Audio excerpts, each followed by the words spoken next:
The past few days, I had been tagging along with a matchmaking group. My intention? To enjoy the free food and drinks at the events while blending into the lively atmosphere. Honestly, I wasn't there to find love, but rather to amuse myself by observing the dating habits of modern bachelors and bachelorettes. The group wasn't just young singles. Among the members were a handful of elderly women eagerly seeking matches for their children. One day, one of these women dropped a bombshell that sent the group into a frenzy. She casually announced, "I own 53 rental properties, 3 mansions, and 5 adorable cats. All of this, along with additional assets, will be inherited by my only son. On top of that, I'm willing to provide my future daughter-in-law with a monthly allowance of $50,000. The chat erupted with messages from women of all backgrounds vying for her attention. Questions flooded in, asking if her claims were true. With confidence, she confirmed her statement. But then she added, "There's just one condition. My son is in a vegetative state. I hope his future wife won't mind." A heavy silence fell over the group, but I couldn't help chuckling. To me, this sounded like a golden opportunity wrapped in a velvet bow. I had already decided long ago that marriage wasn't part of my plans. Why tie myself down? Life was better lived on my own terms. But if marrying a man in a vegetative state meant financial freedom, that didn't sound too bad. Clara Foster, had one great love in life: money. Without hesitation, I sent a message in the group chat. "Why would I mind? Your son is clearly my destined sleeping prince." The group exploded in laughter and applause. Messages poured in, calling me bold, funny, and even shameless. I didn't care. To me, it was all worth it. Moments later, the woman messaged me privately. "Are you serious? Do you actually want to marry my son, or are you just joking?" "Of course I'm serious." "Why?" "For the money," I replied bluntly. There was no point in sugarcoating it. I was in it for the fortune. She went silent, and I assumed I had blown my chance. But to my surprise, I received a transfer notification. She had sent me $500 as a travel allowance and invited me to visit her at Mansion 9 in Blue Wave Bay, located in Golden Meadows. She promised a warm welcome. Golden Meadows was the most exclusive neighborhood in the city, with mansions averaging over $1 million. This woman wasn't just rich, she was obscenely wealthy.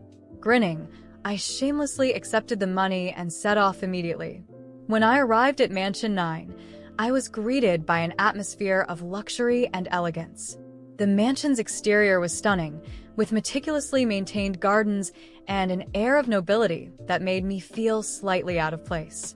After straightening my hair and smoothing my clothes, I rang the doorbell. A glamorous woman in her 40s opened the door, her radiant smile lighting up the entrance. She exuded sophistication, appearing no older than her early 30s.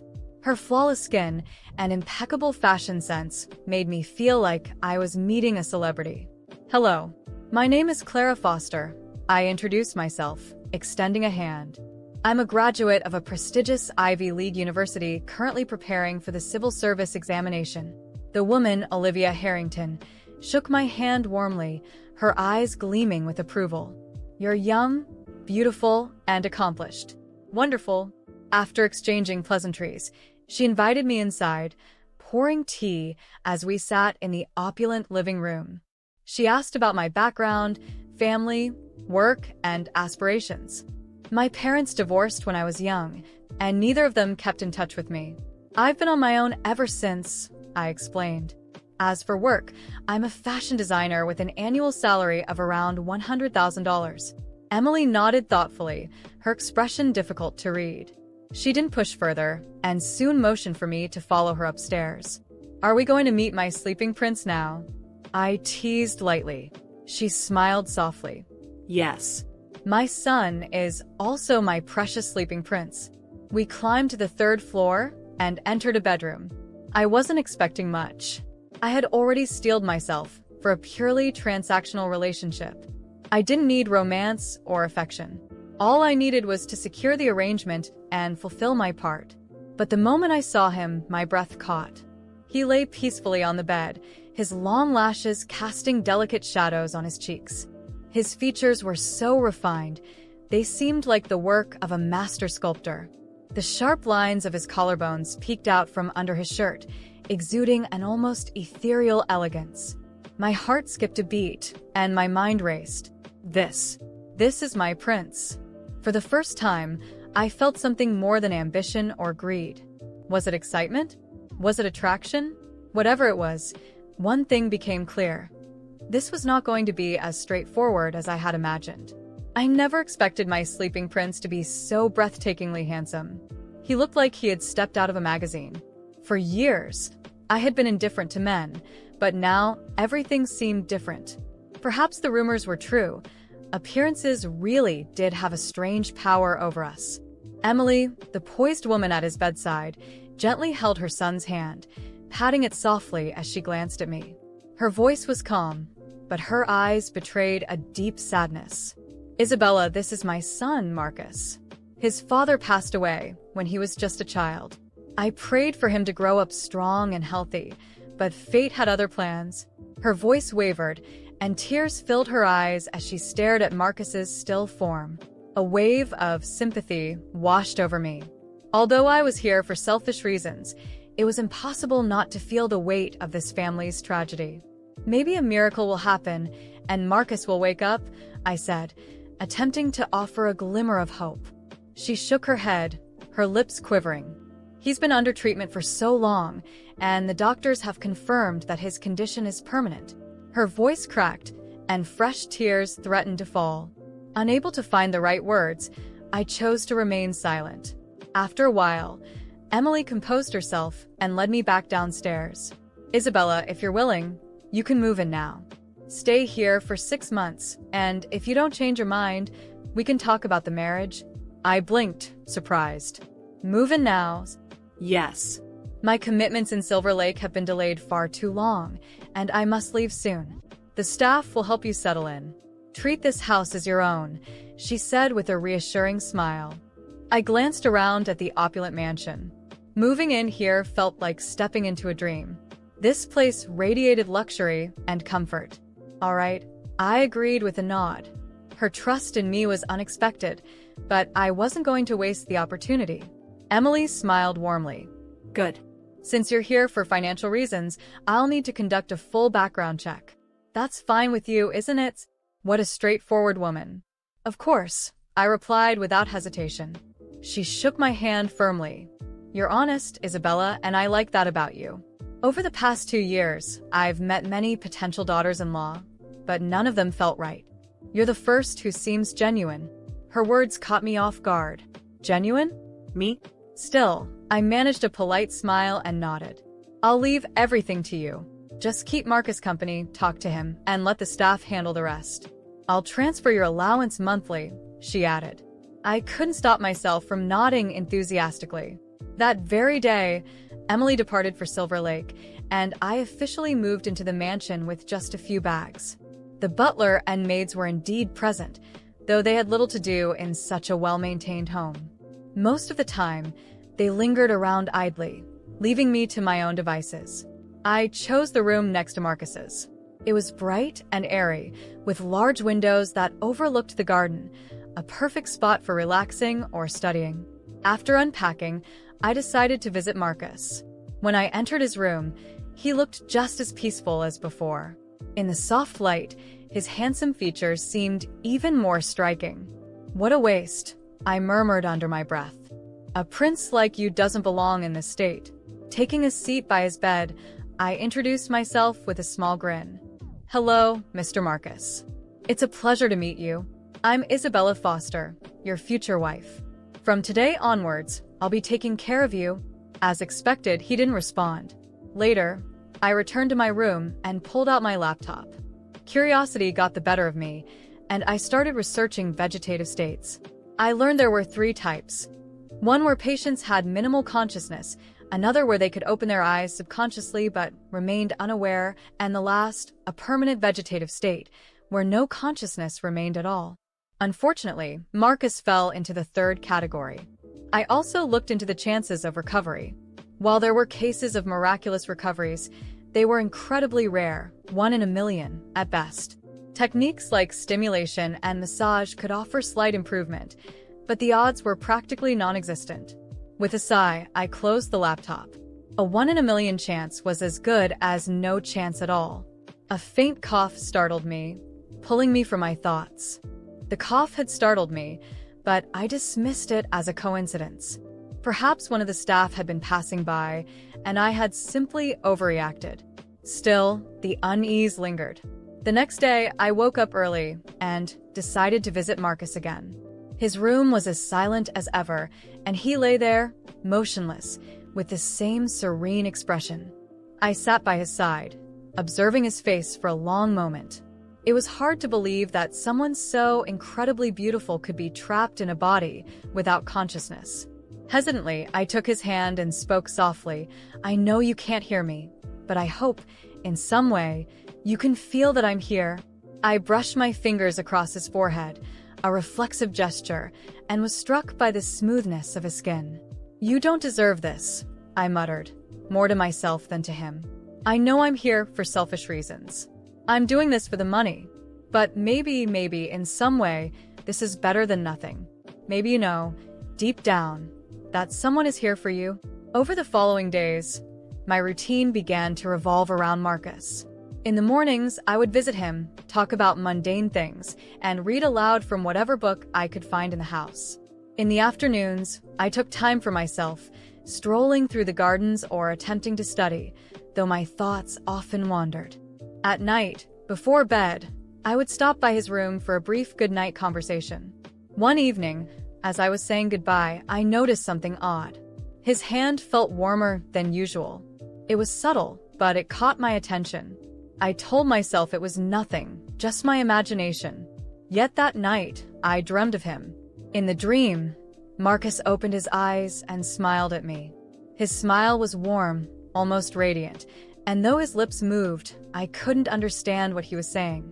I woke up with a start, my heart racing, and found it difficult to fall back asleep. In the days that followed, small details began to gnaw at me. One of the maids casually mentioned hearing a sound from Marcus's room during the night, but I dismissed it as her imagination. Still, something seemed to be shifting, whether in him or in me, I wasn't sure. I began to feel an inexplicable connection to him, as though he were becoming a part of my life in a way I hadn't anticipated. Then, one morning, while I was holding his hand and reading to him, I felt it. A faint movement. It was so slight I almost doubted myself, but his hand had undeniably responded to mine. My breath caught, and I stared at him, searching for any other signs of awareness. His face remained as still as ever, but I couldn't shake what I had felt. "Marcus? Can you hear me?" I whispered, my voice trembling. Of course, there was no answer, but my heart pounded in my chest. I reported what I had experienced to the family doctor, who came to examine him. The diagnosis remained the same, a permanent vegetative state. However, the doctor encouraged me to continue interacting with him. "There's no harm in providing stimulation. Even if the chances of recovery are slim, engagement is beneficial," he said in a clinical tone. I left the conversation frustrated but more determined than ever. If something was changing, I needed to understand it. One evening, while walking through the garden and reflecting on my life and the choices that had brought me here, I heard a sound from Marcus's room. This time, it wasn't a cough but something resembling a soft groan. I rushed upstairs, my heart racing. When I entered, he was as I had left him, still and peaceful. Yet, the atmosphere in the room felt heavier, almost charged. That's when I noticed the balcony door was open and the curtains were billowing in the breeze. I closed the door but couldn't shake the feeling that something was happening. I began to notice changes in the behavior of the house staff as well. The butler, usually calm and composed, seemed tense. The maids whispered to one another, abruptly stopping when I approached. I asked them directly if something was wrong, but they insisted everything was fine. One night, I woke up with a strange feeling and decided to check on Marcus. When I entered his room, I nearly stumbled. Something was off. The bed looked slightly different, as though someone had adjusted it. A faint scent lingered in the air, like perfume, though I hadn't worn any that day. My pulse quickened as I scanned the room for an explanation. I must be imagining things, I murmured to myself, leaving quickly. But the feeling wouldn't leave me. Day by day, it grew stronger. It was as if there was something everyone in the house knew, something I was being kept in the dark about. I was certain something was happening in that house, something no one wanted me to know. The feeling that the staff knew more than they were letting on consumed me day by day. My relationship with Marcus, which had initially been based on self-interest, had transformed into something I couldn't explain. He was there, motionless, yet his presence was so strong it was impossible to ignore. That night, I waited until everyone in the house was asleep. The absolute silence made every sound feel thunderous, but I was determined. I crept into Marcus's room, lit only by the moonlight streaming through the curtains. He was as he always was, but there was something about the atmosphere that made me feel I wasn't alone. I approached his bed and, for the first time, decided to examine the details around him. That's when I noticed something strange, a small journal tucked under the bedside table, almost out of sight. Carefully, I retrieved it and returned to my room. My heart pounded as I opened it, revealing pages filled with elegant handwriting, likely Emily's. The journal told a story that felt surreal. Emily recounted how Marcus had entered his vegetative state after a car accident, but his condition wasn't entirely natural. According to her writings, an experimental treatment had been administered, something that was supposed to help him recover. However, the results had been unexpected. She mentioned strange occurrences, sporadic movements, sounds he supposedly couldn't make, and even the impression that Marcus was conscious, but unable to communicate.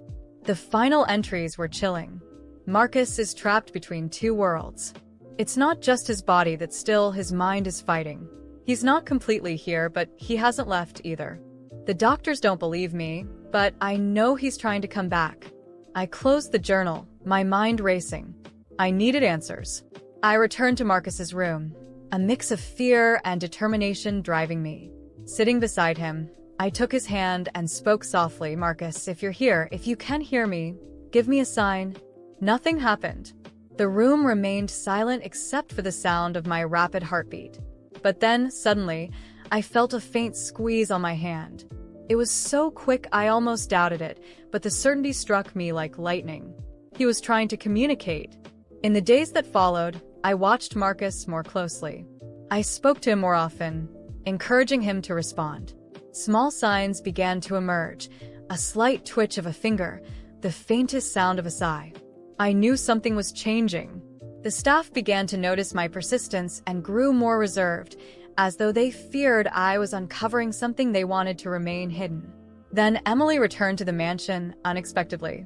She seemed surprised to see me so involved with Marcus. I confronted her, holding the journal in my hand, and asked directly, what really happened to him? Why are you hiding this?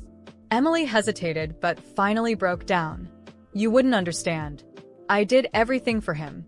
I tried to save my son from a worse fate, but now I don't know if I made the right choice. She confessed that the experimental treatment had been risky and that doctors had warned it could leave Marcus trapped between life and death. Even so, she had accepted the risk, as the alternative was to let him go.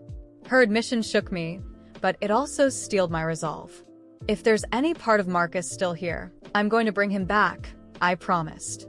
In the months that followed, I poured all my energy into helping Marcus recover. I read to him, played music, and encouraged Emily to hire specialists to evaluate new therapies. It was a slow, frustrating process full of moments of doubt, but gradually the signs of progress became undeniable. One day, as I held his hand and spoke about the garden, he squeezed my hand again, this time with enough strength to leave no doubt. Tears streamed down my face as I whispered, "You're coming back, Marcus." "I know you are." The progress was gradual but undeniable. After months of effort, Marcus opened his eyes for the first time. The moment was brief, but it was filled with meaning.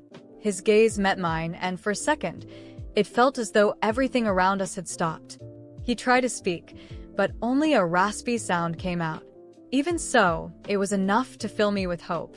Emily wept with relief at seeing her son finally show signs of consciousness. The mansion, once so silent, became a place of renewed energy. The doctors were astonished, calling it a miracle. But I knew it wasn't just luck. It was Marcus's fight and the connection we had somehow built. In the end, I realized my initial motivation for being there had disappeared. The money no longer mattered. I was there for Marcus, for the person he was, and the life he still had ahead of him. As he continued to fight, I promised to stay by his side, not because I had to, but because I wanted to. What had begun as a cold agreement had turned into something real. Marcus was coming back, and I knew that together, we could face anything.